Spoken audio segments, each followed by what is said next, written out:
Olá, meus queridos, como vão? Espero que bem.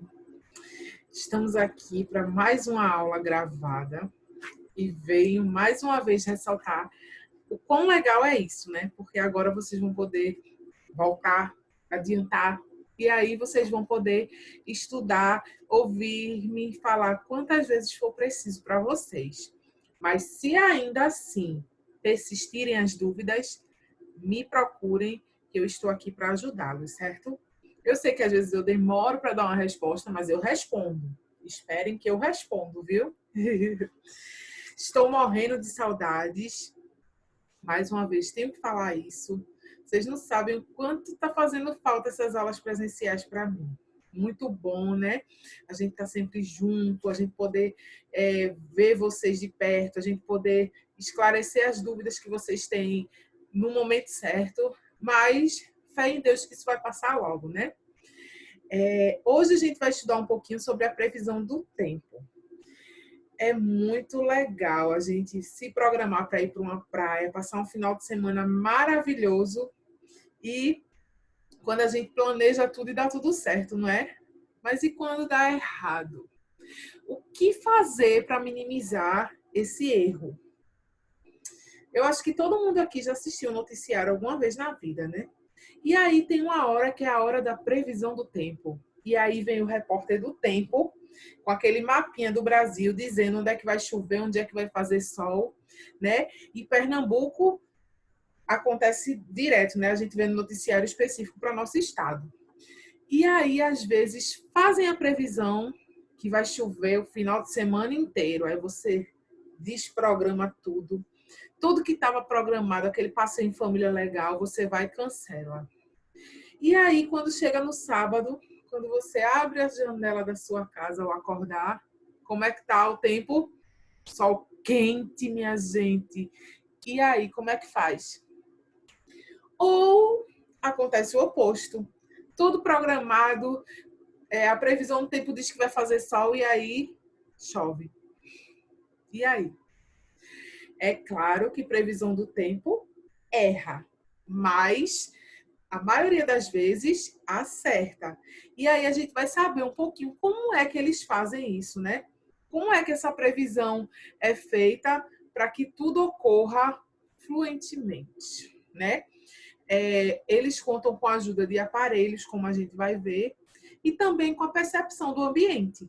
Claro que para isso chegar onde a gente vê hoje, precisou, né, do tempo, da tecnologia e de várias outras coisas que favoreceram o estudo da previsão do tempo. Então, desde já, eu peço que vocês peguem os seus livros, certo? De ciências, e abram na página 60, que nós vamos hoje estudar o capítulo 4. Posso soltar os slides? Quero que vocês me acompanhem, viu, gente? Acompanhem e todas as dúvidas que vocês tiverem, vocês anotem aí, porque eu vou ficar feliz em ajudá-los, certo? E aí vamos começar a ver um pouquinho sobre a previsão do tempo, tá? Deixa eu abrir aqui, que deu problema. Não queria aparecer o meu rostinho. Vocês têm que ficar me vendo, né, gente? E aí, a previsão do tempo. Dá vontade de ficar olhando essa bolinha girando o tempo todo. Mas vamos lá. O que é meteorologia? Meteorologia é a ciência que tem como principal base o estudo dos processos atmosféricos e a previsão do tempo. Então, tudo tem uma definição, né? Como eu disse a vocês, ciências, geografia andam junto. Então, esse assunto vocês também podem ter visto já em geografia, mas quanto mais melhor, né, gente? Conhecimento é assim. É bom ver de vários ângulos, de várias disciplinas, e o importante é que vocês formem a base do conhecimento de vocês.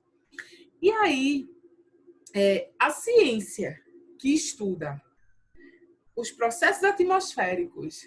A atmosfera é a parte gasosa do nosso planeta, né? Vocês não lembram? Relembrem agora.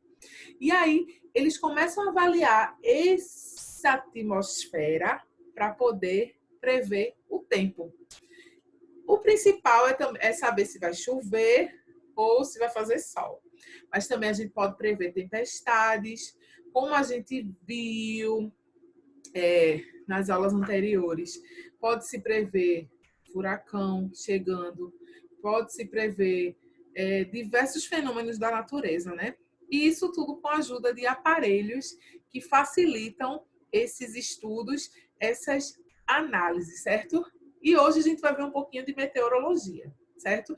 Então, todas as vezes agora que vocês ouvirem a palavra meteorologia, vocês vão saber que é o estudo dos processos atmosféricos e da previsão do tempo, certo? E aí, eu quero trazer esse ponto importante para vocês, que é um ponto que o livro de vocês destaca. Ah, só um detalhe, gente. Previsão do tempo também é importante. Por exemplo, a companhia aérea. Tudo planejado para um voo. Mas se o tempo não estiver favorável, esse voo tem que ser cancelado. Então, até para uma viagem de avião, a gente precisa estar ligado na previsão do tempo, certo? E aí, os aeroportos estão intimamente ligados com esses processos meteorológicos, tá certo? Vamos lá. Então, qual é a diferença de clima e tempo? Né? Clima é a condição da atmosfera que ocorre com mais frequência em determinada região em um longo período. Então, clima é aquele assunto que a gente estudou na semana passada. Aquela região tem o clima tal. Quer dizer que aquela região vai ter aquele ambiente, aquela temperatura, tudo favorável a esse clima. E isso aí é por longo período, né? Estações, primavera, verão, outono, inverno. E existem locais que o clima não permite o outono e a primavera, então só tem verão e inverno, como a gente viu. Então, clima diz respeito a isso, né? É uma frequência de condições atmosféricas por um longo tempo. Quando a gente fala de momentos de uma coisa mais curta, a gente está falando de tempo, que é justamente o que a gente está estudando hoje, né? Previsão do tempo. O tempo pode mudar assim, ó, né? Você olha, tá chovendo, aquele tempo fechado, você acorda assim, ó, aquele nublado, aquele tempo que a gente chama de tempo feio, né? Tempo ruim. Aí, de repente, você vai, sei lá, assistir uma TV, vai tomar um café da manhã. Quando você olha, o tempo abriu que nem parece. E aqui em Pernambuco, parece que quando o tempo fecha, se ele abrir, minha gente, é um calor. Se prepare que o dia vai ser quente, não é isso? E isso tudo está relacionado com o nosso assunto de hoje. Não é interessante? Aí vamos lá. Os principais instrumentos meteorológicos. O que são instrumentos meteorológicos? São os instrumentos que auxiliam na previsão do tempo, certo? No estudo da meteorologia. E aí, existem vários outros, tá certo, gente? Mas o livro de vocês destacou estes porque está relacionado intimamente com o assunto que a gente está vendo aqui de hoje e tem um destaque maior nessa parte da nossa região em que moramos, né? No nosso país. Existem países, por exemplo, países que nevam, né? Países que têm chegada de tornado, essas coisas, que existem outros tipos de instrumentos. Mas o livro de vocês destaca esses porque é o que temos familiaridade, ok?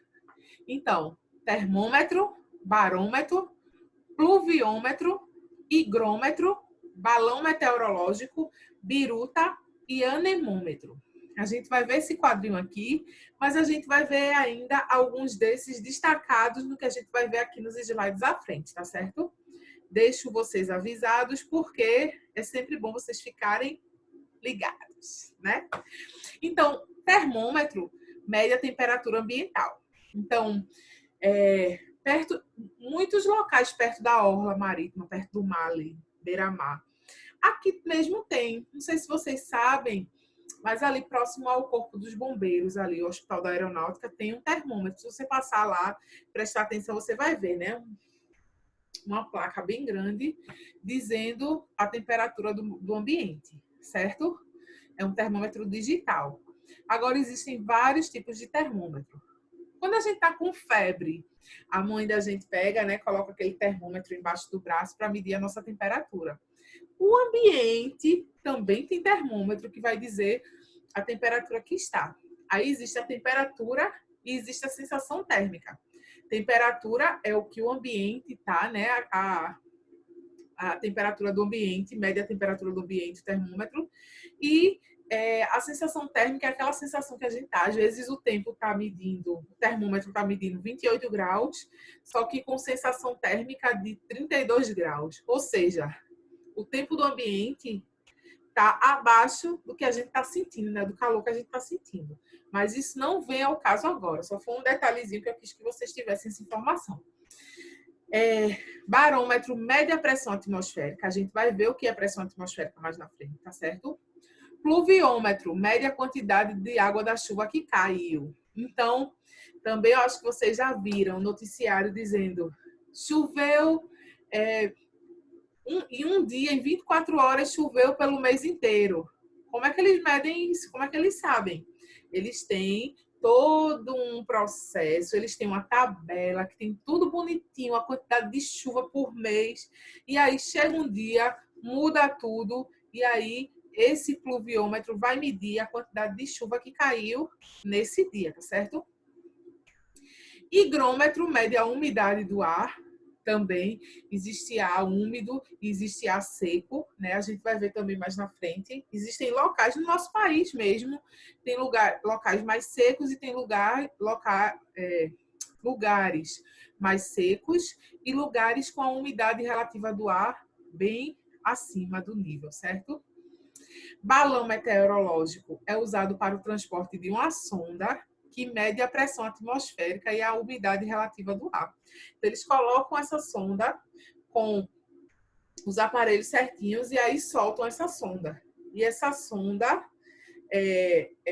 vai ser transportada, né? Esse balão vai ser transportado e lá em cima ele vai dar esses números para as pessoas que estão aqui embaixo. Muito legal isso também. A biruta indica a direção do vento, né? Se o vento está para lá, está para lá, está para lá, está para lá. A biruta é muito usada quando a pessoa vai fazer navegação, né? Muito, fica sempre próximo de portos, de locais quando a pessoa vai fazer vela, né? Navegar barco à vela, por aí vai. E o anemômetro indica a velocidade do vento. Então, a biruta e o anemômetro andam juntos, certo? A biruta indica a direção e o anemômetro a velocidade. Isso a gente vê muito em Olimpíadas, por exemplo, que tem aquelas provas que vão ser praticadas fora, né, por fora, na lagoa e tal, e aí eles têm que medir com a biruta e o anemômetro para ver a direção do vento, a velocidade, para aí ter uma noção, né? Essas pessoas, esses atletas existem atletas que precisam muito disso para poder saber como é que vai ser para eles, certo? E aí a gente vem para os elementos naturais, que também são utilizados para analisar a meteorologia. A gente falou dos instrumentos artificiais criados pelo homem para auxiliar nessa análise da meteorologia, mas também existem esses elementos naturais, né? Que são a observação da natureza. Isso aí é bem antigo, né? Como a gente estudou, lembra como foram iniciadas as observações do nosso planeta, das estrelas, foram iniciadas, a olho nu, né? Olhavam para o céu e aí faziam as anotações, as observações. E aí, quando foi passando o tempo, a tecnologia foi avançando e aí puderam avançar com isso, né? Auxiliar nos estudos. O microscópio auxiliou na observação de seres vivos invisíveis, né? E por aí vai. Então, a tecnologia ajudou muito, né? Nos estudos. E aí, quais são esses pontos? As nuvens, as massas de ar, a umidade relativa do ar, a pressão atmosférica e a temperatura. Eles têm os aparelhos que auxiliam, mas, por exemplo, as nuvens é por observação, certo? E os outros a gente também pode observar, tipo, tem aquele conhecimento empírico, aquele conhecimento, tem gente que não tem esses aparelhos, mas eles conseguem perceber que o ar está pesado, está úmido, eles conseguem perceber que o ar está seco, e aí no empirismo, né, no olhômetro. Agora, ainda assim, se a gente quer ser mais preciso, a gente vai precisar da tecnologia para ajudar, certo? Então, são esses pontos. Aí, vamos começar por nuvens. Ai, como eu amo observar as nuvens, gente. Eu falei para vocês que eu gosto de observar as estrelas, né? Principalmente quando está tudo escuro, assim. Às vezes eu apago as luzes aqui do quintal de casa e fico observando. Parece que o céu se aproxima, assim, né? Que eu até comentei com vocês isso na aula de astronomia. E aí, nuvens também é a coisa mais linda. Às vezes eu fico imaginando formatos. Eita, aquela ali parece. E parece mesmo, viu? Parece um coelho, parece uma casa, parece o rosto de alguém. Isso acontece, pelo menos eu. E eu não sou doida, não, porque às vezes eu pergunto a alguém e a pessoa diz a mesma coisa, viu? Não me chame de doida, não.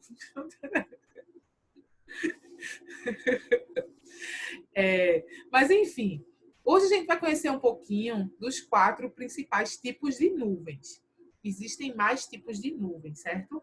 Mas, como eu disse a vocês, eu nunca vou fugir do raciocínio do livro de vocês. Então, se o livro quis destacar essas 4, a gente usa essas 4, certo? Mas eu gosto de deixar claro que existem mais, só que o autor do livro de vocês preferiu não destacá-los. Então, vamos segui-los, obviamente, né? Porque chegar na hora de estudar para a prova, vocês vão ter que seguir pelo livro, né? Por isso que o livro é tão importante. Eu acho que ele é a carta de referência da escola. É isso aqui, ó, o livro, certo? E aí, as nuvens são boas indicadoras de bom ou mau tempo, destacando que bom ou mau tempo, bom é visto como um tempo ensolarado e mau um tempo chuvoso. Agora, há quem prefira o tempo chuvoso e o tempo ruim é o tempo ensolarado, né? O tempo quente. Eu amo frio, amo barulhinho de chuva para dormir e para agora que a gente está em casa, né? Maravilhoso. Você acordar e dizer, tá chovendo, que legal, vou dormir de novo. Final de semana, né? Porque a gente está tendo aula online e aí voltamos a acordar cedo. Mas, pelo menos, a gente está tendo aula online dentro de casa. Agora, fecha os olhos e imagina quando a gente estava tendo aula presencial e amanhecia naquele tempo fechado. O que é que a gente sentia? Ai, meu Deus, eu não acredito. E em Dom Helder ainda, minha gente, piorou, né? Quando a gente pensa, ai meu Deus, chuva, Dom Helder não combinam. Mas, enfim, as nuvens são indicadoras de bom ou mau tempo. Elas são controladas pelos ventos, certo? E que podem mudá-las de um lugar repentinamente. Quantas pessoas não estavam olhando assim o tempo fechado, fechado, ai meu Deus, tá muito fechado, e aí começa a ventar. Isso aconteceu comigo na praia já. Fui para a praia, e aí o tempo fechado, aquelas nuvens escuras, pesado, acabou, o passeio, fechou o tempo. E aí a gente começou a se preparar para voltar para casa, de repente começou a ventar. Aí quando venta, aí já vem a alegria. Preste atenção, se o tempo está fechado e começa a ventar, ventar, ventar, tem uma grande chance desses ventos levarem as nuvens, mudá-las de lugar, e aí o que ia chover não vai chover mais. E aí o tempo abre, certo? Isso é observação, isso aí já foi comprovado pela ciência, certo? Usa-se o anemômetro, que a gente estava vendo ali naquela tabelinha, e a biruta para medir a velocidade e a direção do vento, respectivamente. O anemômetro mede a velocidade e a biruta a direção do vento, certo? Aí, como vocês podem ver, isso aí, ai, que céu lindo, meu Deus. Esse céu para ir à praia, para passear no parque bem verdinho. Ai, como eu estou sonhando com isso, meu Deus. E aí, agora a gente vai ver os 4 tipos de nuvem. Mais um detalhe. O livro botou nessa ordem e eu estou seguindo a ordem do livro. Só que a ordem do livro não está crescente, não está organizadinho, bonitinho. Claro que eu fiquei muito tentada de colocar aqui na ordem, mas como vocês estão acompanhando pelo livro, eu não quis fazer isso, certo? E aí, o primeiro tipo de nuvem são os estratos, que ela tem uma altitude de 250 metros, entre 250 e 500 metros, certo? Estratos são várias nuvens distribuídas em camadas, umas sobre as outras. São baixas e cinzentas. Pode ser sinal de chuva. Isso aí é um exemplo, né? Várias camadas. E existe uma que a gente consegue ver mesmo, parece que aquela nuvem está em 3D. Eu procurei muito a imagem dessa que eu queria, mas não consegui. Que é aquela nuvem que está assim mesmo. Você consegue ver o destaque, você consegue ver uma próxima, a outra sobre ela e a outra sobre a outra. Assim, você consegue ver e às vezes você tem aquela sensação, né? Da esfera celeste, você consegue ver como se ela estivesse assim na sua frente. Comecem a prestar atenção. Quando você vê essas nuvens que parece que estão bem baixinhas e estão em camadas, essas nuvens são chamadas de estratos, certo? E tem essa altitude entre 250 metros e 500 metros, certo? Depois, deixa eu falar na ordem, depois eu volto aqui. Depois vem as nimbos, certo? São nuvens alongadas, de coloração cinza escura, já é aquela nuvem bem escura. E normalmente sua presença representa um dia de chuva. Então, se está chovendo, você olhar para o céu, você vai ver as nimbos, né? Que são essas nuvens escuras, é também tão lindo. Sou apaixonada por nuvens, gente. E depois, aí essas são entre 500 metros e 2.000 metros de altitude. Aí depois vem as cúmulos, certo? Que são nuvens brancas de contornos bem definidos, certo? Provocam leves chuvas em forma de pancadas. Só aquelas pancadinhas de chuva, né? Aquela nuvenzinha bem bonitinha, de repente, psh, aí quando você olha, faz, é só uma nuvem. Quantas vezes não aconteceu isso? Né? Tá aquela roupa no varal, não sei como é que são vocês em casa, mas quando eu era pequena, que eu morava em casa, aí de repente minha mãe vai apanhar a roupa que tá chovendo. Aí quando a gente olhava, aí o tempo estava bem bonito, né? Bem ensolarado e tinha uma nuvenzinha. Aí a pessoa olhava e fazia, é só uma nuvem, vai passar. Isso aí a gente está se referindo a essa nuvem, certo? Cúmulos, certo? E a altitude dela é entre 2.000 metros e 8.000 metros. Tá? E por último, e não menos importante, temos as cirros, que elas são formadas por pequenos cristais de gelo. Nuvens das elevadas altitudes, que geralmente representam um dia claro e sem chuva. Aquela nuvem bem alta, você olha, parece que, minha nossa, que nuvem alta. E às vezes tem bem pouquinha, né? Você olha, o céu tá bem azulzinho e lá bem alto tá aquelas nuvens cirros, certo? Geralmente representam um dia claro e sem chuva. E a altitude dela é entre 8.000 e 10.000 metros. Certo, gente? Aí esses são os tipos de nuvem destacados pelo livro de vocês. E aí agora a gente vai ver um pouquinho de massa de ar. O que são massas de ar? Massa de ar. Massa de ar, né? É um nome meio estranho. Massa de ar. Massa quilo de ar. Meio estranho, né? Aí, o que são massas de ar? São imensas camadas de ar que possuem condições internas de temperatura, pressão e umidade e se estendem por até milhares de quilômetros na atmosfera.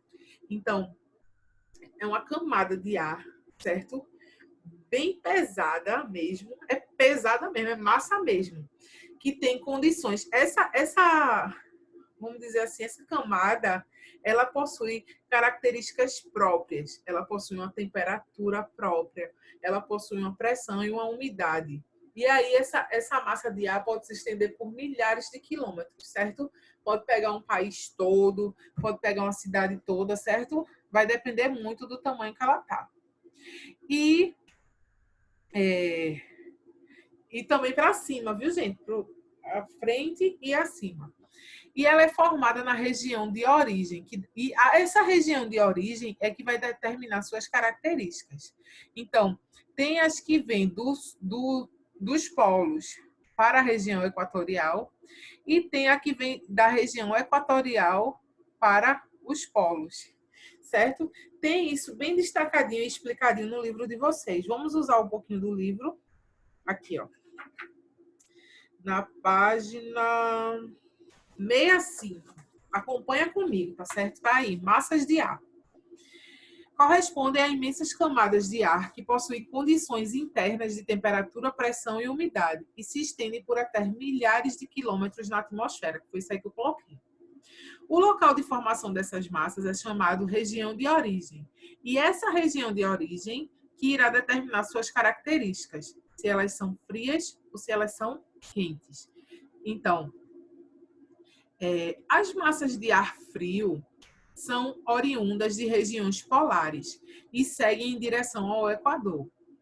Se uma, por exemplo, foi formada na Antártida, representará condições típicas dessa região: baixa temperatura, alta pressão e pouca umidade. Então, essa região, essa primeira, representa uma massa de ar frio. Se ela está vindo dos polos, que são regiões frias, então ela vai ser fria. Então, ela vai sair daqui, que é uma região, né, que tem muito gelo, uma região fria, e vai migrar com direção à linha do Equador, certo? Então, elas são chamadas de massas de ar frio. E a outra é oposta, né? Massas de ar quente. São vindas dos trópicos em direção aos polos. Então, saem dos trópicos, trópico de Câncer, trópico de Capricórnio, né, que ficam próximo ao Equador, à linha do Equador, e vão em direção aos polos. Então, se ela sai da região quente, ela é uma massa de ar quente, certo? As massas tropicais, as que são formadas próximas aos trópicos de Câncer e Capricórnio, por exemplo, tendem a ser bastante úmidas, são bem úmidas, né? O ar tem bastante umidade. Mas, se formadas em áreas continentais, normalmente são secas. Então, se está nos trópicos, são úmidos. Se está nos continentes, são secos, certo? É possível falar também de massas equatoriais, aquelas que se formam próximas à linha do Equador. Estas necessariamente apresentam temperatura alta, pois, como já vimos, é exatamente na linha do Equador que o Sol incide de forma mais intensa sobre a Terra. Isso aí também está ligado, gente, aquela parte que a gente viu aqui, ó. Deixa eu dizer a página para vocês do capítulo anterior, quando a gente estudou um pouquinho dos aspectos climáticos. Na página 43 do livro de vocês, tem as células, né? Célula polar, célula de ferro, célula de Hadley, certo? Que a gente estudou. Espero que vocês lembrem, certo? E elas vão estar ligadas a essa massa de ar, certo? Que a gente falou que é exatamente aquela massa de ar que sai da região polar para a região central, tem as dos trópicos que giram e vão para a região polar. Espero que vocês lembrem que eu fiz até um desenho no quadro, certo, gente? E aí, da mesma forma que as massas tropicais, as massas equatoriais serão úmidas se formadas em áreas oceânicas e mais secas se formadas em áreas continentais. Então, se ela é formada dentro do mar, área oceânica é aquela área do oceano, né, do mar. Ela vai ser mais úmida, obviamente, que o mar é cheio de água. Se ela é formada no continente, o continente tem o quê? Terra. Então, ela vai ser mais seca. Deu para entender? Então, da mesma forma, vai acontecer sempre assim. Se ela é formada na parte oceânica, ela é úmida. Se ela é formada na parte continental, ela é seca, certo? Espero que vocês tenham entendido. E aí, é muito importante lembrar que as massas vão se movimentar essas massas se movimentam e, ao longo de seu percurso, vão perdendo pouco a pouco as suas características. Esse deslocamento ocorre sempre no sentido das altas pressões para as baixas pressões. Então, no local que tem alta pressão para o local de baixa pressão, eles vão tirando essas características. Então, elas começam com uma característica muito intensa, ou seja, a massa de ar equatorial, ela vai começar bem quente, bem quente. E aí, quando ela vai se dispersando, vai sofrendo as pressões, né? As baixas pressões, as altas pressões, elas vão perdendo essas características principais delas, iniciais. E aí, elas vão se modificando no decorrer do percurso, certo? E aí no livro de vocês tem um desenho bem bonitinho, né? Explicando. Eu tentei achar uma figura bem próxima, né? Que é isso aqui, para vocês conseguirem entender essa representação. Aí vem uma pergunta. Isso aí a gente vê muito no noticiário, na parte do tempo. Frentes frias e frentes quentes. O que são isso? O que é isso, professora? Frentes acontece quando há o encontro de duas massas de ar de diferentes temperaturas. Então, se está uma massa de ar fria vindo dos polos e uma massa de ar quente saindo dos trópicos, elas podem se encontrar. Se elas se encontram, se elas se chocam, aí o que é que vai acontecer? Mudança repentina no tempo. Então, o tempo pode mudar. O tempo muda. Ou o tempo fecha, ou se o tempo está fechado, o tempo abre. Certo? Então, essas frentes vão fazer esse choque e trazer essa mudança nessa massa de ar, certo? Então, uma frente fria é quando a massa de ar frio se encontra com a massa de ar quente. Sempre chove. Então, uma massa de ar frio está vindo a todo vapor. Aí, de repente, vem uma massa de ar quente e choca com ele. Aí, isso é uma frente fria. Aí, o que é que acontece? Chove. Sempre vai chover. Quando tem uma frente fria, vai chover. E aí, às vezes, a previsão do tempo um dia diz final de semana ensolarado. Aí, quando chega no outro dia, infelizmente, uma frente fria está se aproximando do litoral pernambucano. Então, infelizmente, irá chover, certo? E isso pode mudar de novo? Pode. Pode simplesmente chegar outra frente e aí levar. Pode o vento mudar de percurso, né? E aí pode mudar, mas aí é previsão. Previsão nem sempre vai estar certa, né? Vamos falar com a palavra grosseira, que é um pitaco, né? Mas, com as observações e os estudos no decorrer dos anos, a gente pode afirmar com certeza, existe uma porcentagem boa, certo? De que isso vai dar certo. E aí, frente quente é quando uma massa de ar quente se encontra com a massa de ar frio. É o oposto, né? A massa de ar quente está indo e, de repente, se encontra com frio. Normalmente chove. Ou seja, frente fria sempre chove. Frente quente, normalmente. Pode ser que chova, certo? Normalmente. E aí vem a umidade relativa do ar, né? Página 68 do livro de vocês. É bom que vocês façam esse investigue aí, viu, gente? Não, infelizmente, a gente não tem tempo para fazer aqui, que é o que eu queria.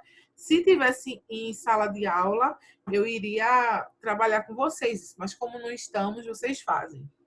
E aí vem umidade relativa do ar. O que é a umidade relativa do ar? É a quantidade de vapor de água que existe na atmosfera, certo? A gente sabe que tudo vai evaporando, não é verdade?